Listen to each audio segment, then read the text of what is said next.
Olá, meus irmãos. A paz do Mestre Jesus esteja com todos vocês, que o Senhor abençoe quem me ouve e que Ele possa vir falar hoje, por intermédio sempre da Sua santa palavra. Deus é poderoso e fiel, quero declarar isso. E o texto hoje para nossa breve meditação encontra-se no Evangelho de João, capítulo 10, versículo 39. Vamos lá. Diz assim: novamente tentaram prendê-lo, mas ele escapou e os deixou. Foi para o outro lado do rio Jordão, perto do lugar onde João batizava no início, e ficou ali por algum tempo. Muitos o seguiram, comentando entre si: João não realizou os sinais, mas tudo o que ele disse a respeito desse homem se cumpriu. E muitos ali creram em Jesus. Glória a Deus. Irmãos, eu já ministrei essa palavra, eu creio, com as 2 ou 3 vezes. Mas o Senhor sempre renova o nosso entendimento e Ele sempre dá uma perspectiva nova daquilo que deve ser passado primeiramente a mim, e eu não me excluo, eu sempre falo para vocês, eu também estou no processo, irmãos.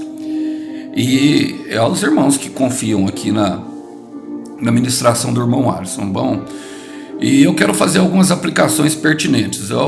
Aqui o Senhor se declarou o bom pastor, aquele que protege as suas ovelhas da ação do mal, da ação do inimigo, do diabo, que veio para roubar, matar e destruir, como está em João capítulo 10, versículo 10. O Senhor Jesus, ao contrário, veio para vivificar, doar e para edificar. Ao contrário, são ações totalmente opostas, antagônicas na vida das pessoas, aquilo que promove, logicamente fundamentado e guiado por um cuidado que deve ser dado por nós. O Senhor não faz aquilo que nós devemos fazer, Ele nos protege daquilo que nós não podemos ver, mas com certeza nós devemos nos achegar a perto dele. Em alguns casos, Ele corre atrás da ovelha perdida. Bom, não convém aqui ao que Ele quer falar. Vamos trazer isso para a nossa vida. Fala assim, novamente tentou prendê-lo, mas ele escapou e fechou. Irmãos, nós temos que acabar com essa ideia, sabe, de que a vida vai ser fácil. A vida exige luta. Nós vamos lutar. O Senhor Jesus lutou o tempo inteiro. Um grande indício de que nós estamos no caminho do Senhor é que está havendo guerra. Está havendo luta atrás de luta. A palavra fala novamente. Ou seja, de novo tentaram prendê-lo. Agora, quem é que tenta prender? São os manipuladores do processo. São aqueles que tentam nos fazer escravo. Aqui é os fariseus. Mas muitos agem como os fariseus, tentando nos dominar. Então, é necessário que nós entendamos isso. Em Salmo 44, versículo 22, já quero começar lendo para vocês esse versículo que diz: contudo, por amor de ti, enfrentamos a morte todos os dias. O salmista está falando, enfrentamos a morte todos os dias. Irmão, esse é o dia mau, e Paulo fala que no dia mau só nos basta resistência. O dia mau ele vem para todos, todo mundo passa por ele. Irmão, a grande diferença da nossa vida é se nós vamos estar ou não perto de Jesus. E ele continua falando assim, somos considerados como ovelhas destinadas ao matadouro. Como com a ovelha vai ao matadouro? Calada, obediente ao propósito a qual ela foi chamada, obediente ao Senhor Jesus. Não tem como, irmãos, não tem como, sabe? Eu conversei com o irmão aí nos comentários, sabe? E me assusta muitas vezes ver alguns tipos de atitudes, sabe? A gente dá tempo para Deus fazer as coisas e nos colocar. Olha, é uma dificuldade muito grande que você pode se meter. Por quê? Porque tudo que nós estamos passando de ruim aqui hoje pode ter 2 motivos. Qual? Primeiro, estamos enfrentando perseguição, como Jesus estava enfrentando, por estar fazendo a vontade de Deus. Ou segundo, uma colheita ruim, que nós plantamos um tempo atrás. E é necessário nós colhermos tudo de ruim que nós plantamos. Eu quero dizer, por exemplo, que se você teve alguma atitude errada, é necessário consertá-la. Por exemplo, matei, roubei alguém. Vou ter que cumprir perante a justiça isso. O Senhor nos perdoa, e o perdão ele é espiritual, mas a consequência, a condenação dos homens, o Senhor vai deixar que frutifique em nós tudo aquilo. Para quê? Para que nós não venhamos a cometer os mesmos erros do passado. E tudo que nós plantamos, floresce. Eu quero dizer, tudo que nós plantamos, floresce. Agora, mesmo que nós estejamos colhendo, olha, perceba, falaram assim, mas ele escapou e os deixou. 1 Coríntios capítulo 10, versículo 13, Deus é fiel. Deus é fiel. Eu quero repetir, a palavra fala que Deus é fiel. Que nenhuma tentação nos sobreveio que não fosse humana. Se você está passando algo, meu irmão, se você está passando, seu irmão está passando algo, é porque assim Deus entendeu que você já tem maturidade, ou seja, Deus confia muito mais em você do que você mesmo. Então Deus é fiel e não nos vem tentação sobre-humana, antes ele nos fornecerá o escape. Agora, perceba que ele escapou e os deixou. Irmão, não adianta a gente escapar e se agarrar naquilo novamente que nós estamos escapando. Sair do caminho que nós estávamos antes, numa tentativa desesperada de que as coisas melhorem, sem antes plantar boas sementes. Eu me admiro muito, sabe, com as pessoas, e eu vou falar assim de uma indignação que eu carrego, que é pessoal. Uma pessoa, por exemplo, que tem coragem, sabe, de fazer mal a outra pessoa deliberadamente e depois não tem coragem de pedir perdão. Sabe, tem coragem para fazer o mal, mas não tem coragem para fazer o que é bom. Tem coragem para colocar a casca de banana ali para a pessoa escorregar, mas não tem coragem, sabe, de ajudar uma pessoa a atravessar. Eu me admiro muito com esse tipo de pessoa. E é necessário nós deixarmos algumas práticas para trás para que nós alcancemos aquilo que nós tanto sonhamos. Então, sabe, tudo que nós plantamos, tudo que nós regamos, tudo que nós cuidamos, tudo que nós plantamos florescerá. Tudo que nós cuidamos floresce, é necessário um cuidado. Agora você vai cuidar de duas coisas, meu irmão. Você vai cuidar do bem ou você vai cuidar do mal. E o que Jesus está deixando aqui são os perseguidores, as pessoas que estão fazendo mal para ele. É necessário nós deixarmos para trás tudo que é ruim. É necessário. E plantar nova semente para que daqui a um tempo elas floresçam e elas venham a frutificar em nossa vida. A semente que o Evangelho frutifica é a 30, 60 e 100. Eu gostaria de lembrar isso porque é bom, né, saber que vem em uma medida recalcada, sacudida e transbordante. Então todo o sofrimento que nós estamos passando nesse momento tem propósito. O sofrimento do lado de Jesus tem propósito. Por mais que você não tenha dado conta, perceba que você não desistiu, perceba que você está crescendo, a sua fé, você está tendo experiências como esta assim, está começando a voltar o olho para as coisas que são corretas, para aquilo que agrada ao Senhor. Pode ser devagarzinho, mas tá. Olha, e ele fala assim, foi para o outro lado do Rio Jordão, perto do lugar onde João batizava no início, e ficou ali por algum tempo. Em Lucas 3, versículo 2, fala que João Batista pregava o arrependimento em lugares desertos. Esse era um deserto. Bom, fica perto do Rio Jordão. Foi ali que João Batista ele teve um encontro com Jesus, que em Lucas 1, 29, ele fala que... em João 1,29 ele fala, eis o Cordeiro de Deus que tira o pecado do mundo. Mas eu quero falar propriamente do lugar deserto. Há 3 tipos de deserto, irmãos. Perceba, eu quero ler com vocês um versículo que está em Deuteronômio capítulo 8, versículo 2. Há 3 tipos de deserto, eu quero falar sobre eles agora. Diz assim, vou falar primeiro sobre o primeiro tipo de deserto, que é o que o diabo coloca a nós. Elias é uma prova disso. Ele teve uma guerra ali com Acabe e a sua esposa Jezabel, orando e trazendo e restaurando o altar de Israel, fazendo com que caia fogo do céu. Em 1 Reis, capítulo 19, nós vemos essa história. E ali, sabe, queimando 400 a 450 profetas de Baal. E depois disso, a profetisa Jezabel, que era uma profetisa do mal, tentam manipulá-lo e ele fica com medo e se esconde na caverna.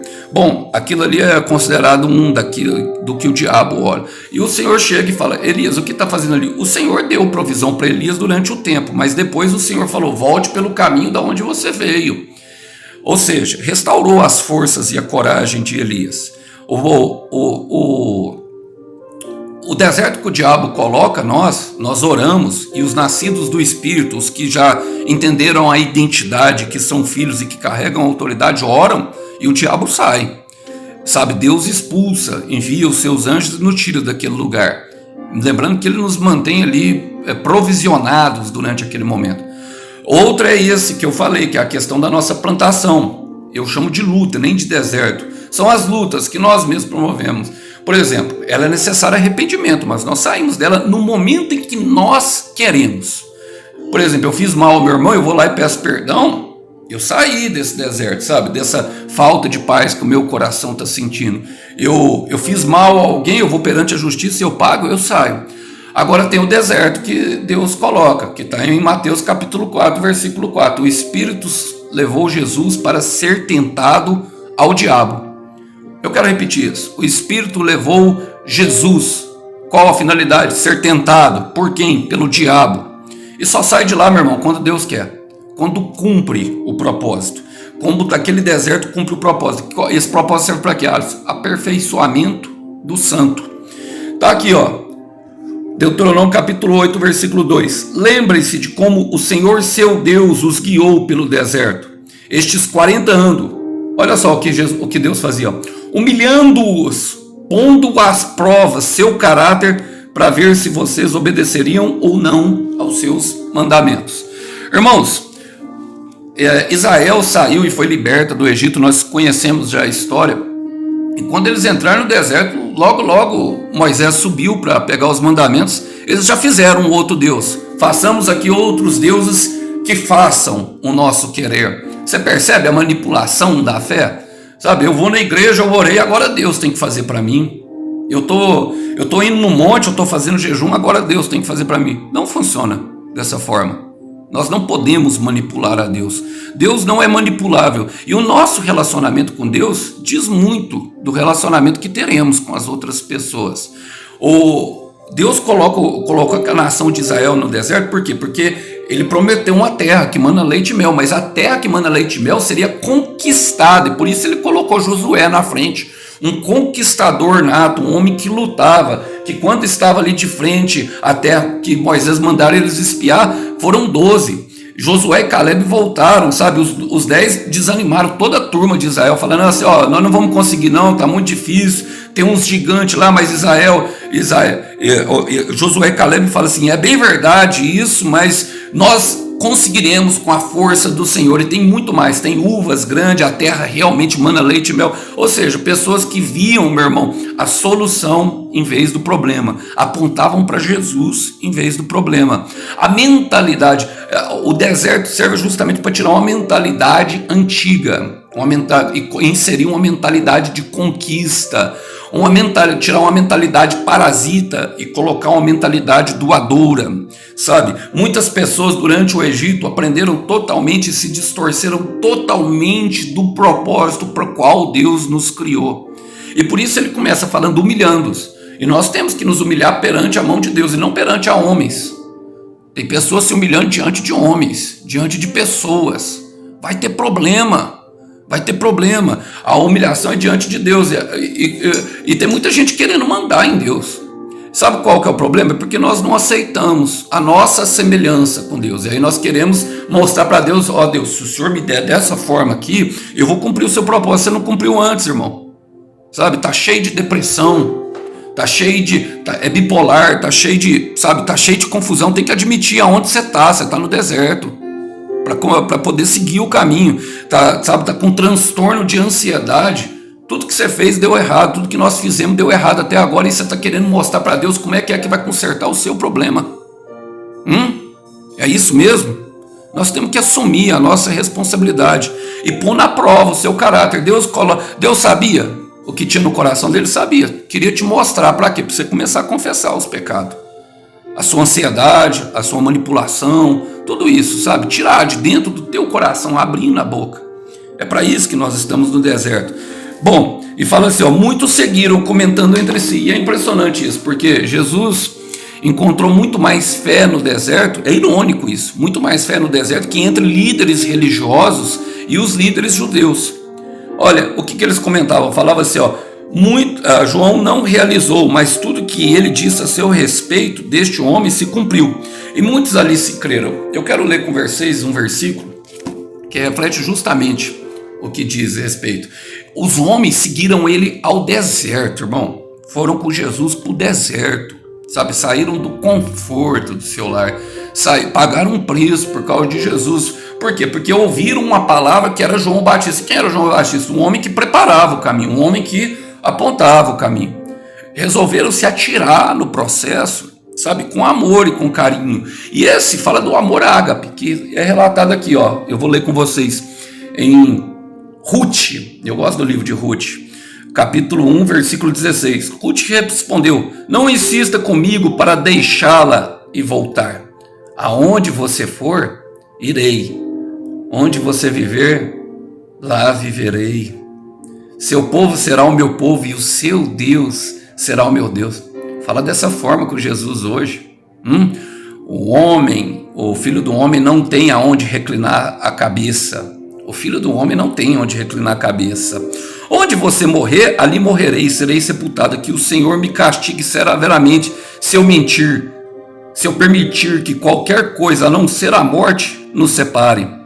Irmãos, que Deus coloque amigos, amigas, esposos, esposas, pessoas como Ruth e Noemi, que paguem um preço por nós, sabe? Que paguem com a sua própria vida, que estejam dispostos a lutar por nós, assim como Jonas e Davi se ligaram à alma, assim como os apóstolos andaram juntos, sabe, como uma família unida, sabe, sem qualquer vaidade, sem qualquer falsidade, pelo simples desejo de estarem perto, independente se estão no deserto ou não. Que o Senhor levante intercessores assim por nós, não fingidos, assim como Paulo fala em Romanos, na carta de Romanos, que o amor não seja fingido, mas antes sincero.